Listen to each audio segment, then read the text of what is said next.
Tasty মজাদার dessert বানিয়ে দেখাবো আমি রোজি কিচেন্স থেকে। আসসালামু আলাইকুম। ও বিসমিল্লাহির রহমানির রহিম।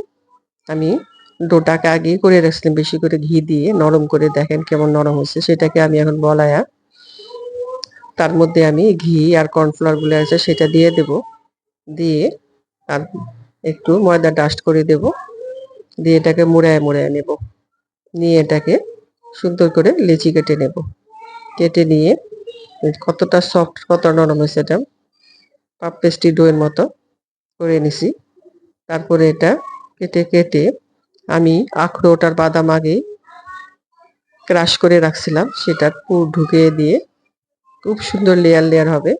এটাকে এর আগে আমি একটা ফ্রাই করে দেখেছিলাম, এটা আমি বেক করে দেখাবো। করে সবগুলাকে এভাবে করে নেব। করে নিয়ে আমি একটা ডিম ফেটে ডিমের উপরে ব্রাশ করে তারপরে এটাকে বেক করতে দেবো। সেটা স্কিপ হয়ে গেছে, ভিডিওতে আসে নাই। করে আমি বেক করে আনবো, বেক করে বের করে আনবো।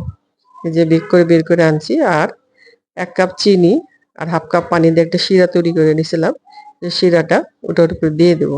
আর কিছু পেস্তাশু ক্রাশ করে উপরে সাজিয়ে দিলাম। এটা খুবই টেস্টি, খুবই মজাদার। আপনারা এভাবে বানিয়ে খেয়ে দেখবেন, খুবই ভালো লাগবে। আমার ভিডিওটা যদি ভালো লাগে প্লিজ লাইক, শেয়ার, কমেন্ট করে পাশে থাকবেন, সাপোর্ট করবেন। ধন্যবাদ।